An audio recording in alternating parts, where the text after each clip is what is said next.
اس کو میں اس لیے بار بار، حالانکہ مجھے معلوم ہے کہ وقت کم ہے، لیکن میں اس چیز کو زیادہ اہمیت دے رہا ہوں۔ اب ان 9 رکوعوں کے مضامین میں کچھ تو واقعات ہیں، تم نے یہ کیا، تم نے یہ کیا، تم نے یہ کیا، ظاہر بات ہے ترجمہ تو کرنا ہوگا، کچھ مختصر وضاحت بھی کرنی ہوگی، لیکن ان کے تفصیل میں جانے کی ضرورت نہیں۔ لیکن آپ نے دیکھا کہ کچھ واقعات کے بعد پھر کچھ ایسے یونیورسل ٹروتھس بیان ہوئے ہیں، ایسے عظیم حقائق کہ جو ابدی حقائق ہیں، ان کا کسی وقت سے، کسی قوم سے، کسی خاص گروہ سے تعلق نہیں، وہ تو اصول ہیں، سنت اللہ ہم انہیں کہہ سکتے ہیں، یا اللہ کے جو عام قوانین ہیں، قواعد ہیں اس کائنات میں۔ ایک تو قوانین ہے طبعیہ، فزیکل لاز، ایک مورل لاز ہے کہ جو اس دنیا میں اللہ تعالیٰ کی طرف سے کار فرما ہے۔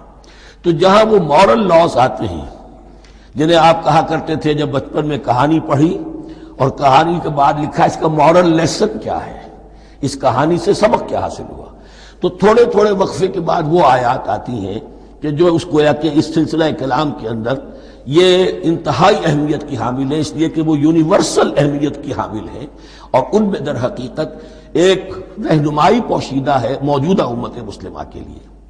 مثلا جتنا حصہ ہم اب تک پڑھ چکے ہیں ان میں سے پہلے تو وہ آیت یاد کیجئے، وَضُرِبَتْ عَلَيْهِمُ الذِّلَّةُ وَالْمَسْكَنَةُ وَبَاءُوا بِغَضَبٍ مِّنَ اللَّهِ۔ معلوم ہوا کہ ایسا ہو سکتا ہے کہ ایک امت مسلمان ہو، اس پر اللہ کے بڑے فضل ہوئے ہوں، بڑا اکرام ہوا ہو، بہت انعام ہوا ہو، پھر وہ اپنی بے عملی یا بد عملی کے باعث اللہ تعالیٰ کے غضب کی مستحق ہو جائے اور ذلت اور مسکنت اس پر تھوپ دی جائے۔ یہ ایک یونیورسل ٹروتھ وہاں سے نکل آیا کہ ہمیں سوچنا ہوگا، یہ ایک لمحہ فکریہ ہے امت مسلمہ کیا کہ کیا ہم تو کہیں آج اس پوزیشن میں نہیں ہیں۔ حدیث میں آپ کو سنا چکا ہوں، لَيَأْتِيَنَّ عَلَىٰ أُمَّتِي مَا أَتَىٰ عَلَىٰ بَنِي إِسْرَائِيلَ حَسْبَ النَّعْلِ بِالنَّعْلِ۔ دوسرا اسی طرح کا یونیورسل ٹروتھ والا مقام تھا آخری جو ہم نے کل پڑھا ہے، ثُمَّ قَسَتْ قُلُوبُكُمْ وَهِيَ كَالْحِجَارَةِ أَوْ أَشَدُّ قَسْوَةً۔ کسی مسلمان امت کا یہ حال بھی ہو سکتا ہے کہ ان کے دل اتنے سخت ہو جائیں کہ سختی میں پتھروں کو اور چٹانوں کو مات دے جائیں۔ یہ بھی ایک کیفیت ہے جو سامنے آئی، حالانکہ قوم وہ ہے انی فضلتکم علی العالمین، از کجا تاب کجا، لیکن یہ حقیقت بھی ہمارے سامنے آئی کہ یہ چیزیں جو ہیں اپنی جگہ پر امکانات میں سے ہیں۔ البتہ یہاں ایک بات میں عرض کر دوں کہ اس قساوت قلبی میں پوری امت برابر مسلط جو ہے مبتلا نہیں ہوا کرتی، اس میں امت کے جو قائدین ہوتے ہیں اور امت مسلمہ کے قائدین اس کے علماء ہوتے ہیں، سب سے زیادہ شدت کے ساتھ یہ خرابی ان میں آتی ہے، اس لیے کہ باقی لوگ تو پیروکار ہیں، پیچھے چلتے ہیں، وہ اعتماد کرتے ہیں کہ یہ ہے اللہ کی کتاب کے پڑھنے والے، یہ ہے تورات کے حامل، یہ جانتے ہیں، وہ ان کے پیچھے پیچھے چل رہے ہوتے ہیں۔ لیکن جو لوگ جان بوجھ کر اللہ کی کتاب میں تحریف کر رہے ہوں، انہیں تو پتہ ہے ہم کیا کر رہے ہیں۔ جو لوگ جان بوجھ کر حق کو پہچان کر اس کا انکار کر رہے ہیں، انہیں تو پتہ ہے کہ ہم کیا کر رہے ہیں۔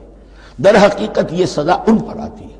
یہ بات اب ان آیات میں جو آج ہم پڑھنے چلے ہیں بہت زیادہ واضح ہو جائے گی انشاءاللہ۔ فرمایا افتطمعون ان یؤمنوا لکم، تو اے مسلمانوں کیا تم یہ توقع رکھتے ہو کہ یہ ایمان لے آئیں گے تم پر، تمہاری بات مان لیں گے؟ ظاہر بات ہے مسلمانوں کو توقع تھی کہ مشرکین مکہ تو بہت دور تھے دین سے، توحید سے دور، رسالت کا کوئی تصور ہی نہیں، کتاب کوئی ان کے پاس تھی ہی نہیں۔ یہ تو یہود ہیں اور ان کے پاس تو کتاب رہی ہے، یہ موسیٰ کے ماننے والے ہیں، یہ توحید کے علم بردار ہیں، یہ آخرت کا بھی اقرار کرتے ہیں، تو ان کو جھٹپٹ مان لینا چاہیے۔ تو جو مسلمانوں کے دل میں، عام مسلمانوں کے دل میں جو حسن ظن تھا، اب در حقیقت یہ اس کو ایڈریس کیا جا رہا ہے، افتطمعون ان یؤمنوا لکم، تمہیں بڑی طمع ہے، کوشش ہے، تمہاری خواہش ہے، آرزو ہے، تمنا ہے، توقع ہے کہ یہ بات مان لے گے تمہاری۔ وَقَدْ كَانَ فَرِيقٌ مِّنْهُمْ يَسْمَعُونَ كَلَامَ اللَّهِ ثُمَّ يُحَرِّفُونَهُ مِن بَعْدِ مَا عَقَلُوهُ وَهُمْ يَعْلَمُونَ، جبکہ حال یہ ہے کہ ان میں سے ایک جماعت، ایک گروہ وہ بھی ہے کہ جو اللہ کے کلام کو سن کر پھر اس میں تحریف کرتا رہا ہے، اس کے بعد کہ اس کو سمجھ لیتا تھا اور اچھے جان بوجھ کر تحریف کرتا تھا۔ اب ظاہر بات وہ گروہ کون ہوں گے؟ علماء ہی تو ہیں نا، عام آدمی تو تحریف نہیں کر سکتا تھا، تحریف کرنے والے تو علماء تھے۔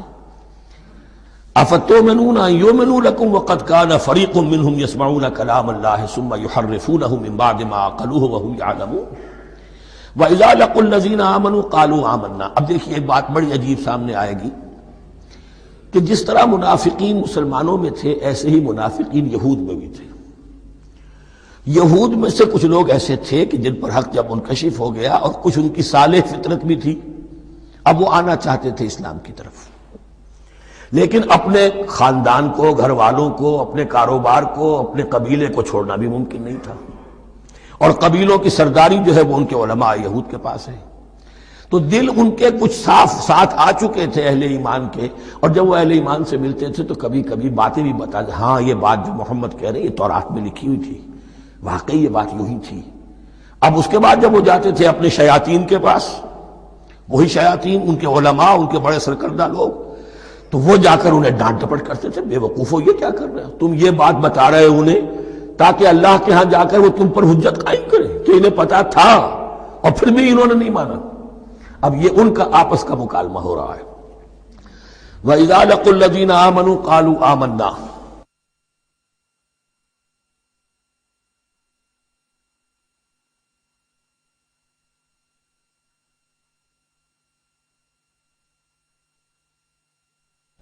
اور ان میں سے کچھ لوگ ہیں کہ جب ملتے ہیں اہل ایمان سے تو وہ کہتے ہیں ہم ایمان لے آئے.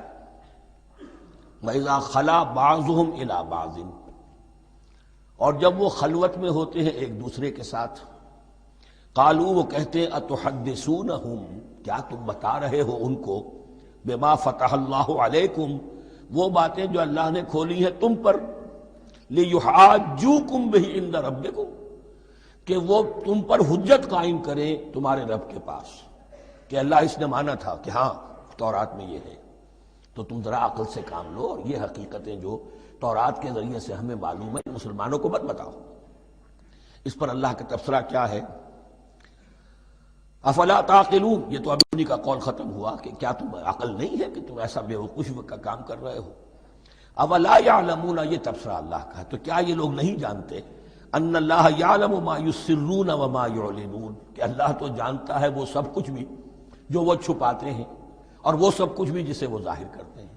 تو چاہے یہ باتیں مسلمانوں کو بتاؤ نہ بتاؤ، اللہ کی طرف سے تو محاسبہ ہو ہی جانا ہے، لہذا یہ بھی ان کی ناسمجھی کی دلیل ہے. اب آ رہی ہے وہ اصل اہم بات جو میں نے آج ابتدا میں بیان کر دی تھی، وَمِنْهُمْ أُمِّيُّونَ. ان میں سے بھی ایک طبقہ تو ہے ان پڑھ لوگوں کا. اب دیکھیے امی اصل میں تو ایک طرح سے کہنا چاہیے کہ مشرکین عرب کے لیے لفظ ہے قرآن مجید میں. کیوں؟ ان کے اندر پڑھنے لکھنے کا رواج بھی نہیں تھا، کوئی آسمانی کتاب بھی ان کے پاس نہیں تھی. لیکن اب یہود کے بارے میں کہا جا رہا ہے، جیسے آج مسلمان ہیں کہ اکثر و بیشتر مسلمان تو جاہل ہیں، چاہے پی ایچ ڈی کیا ہوا ہو، پی ایچ ڈی تو فزکس میں کیا ہوا ہے، قرآن کی الف بیتیں نہیں آتی، دین کے جو ہے مبادی تک سے ناواقف ہیں، بہت پڑھے لکھے، اس کو ہمارے بعد لوگ کہتے ہیں پڑھے لکھے جاہل. آج کی عظیم اکثریت مسلمانوں کے پڑھے لکھے مسلمانوں کی وہ پڑھے لکھے جاہلوں پر مشتمل ہے. اس میں شامل کر لیجئے ہماری اکثریت جو ہے ہی بغیر پڑھی لکھی. تو اب انہیں کیا پتا، وہ تو سارا اعتماد کریں گے علماء پر.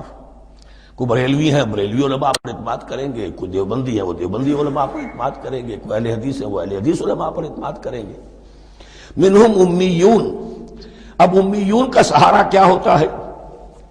منہم امیون لا یعلمون الکتاب الا امانیہ.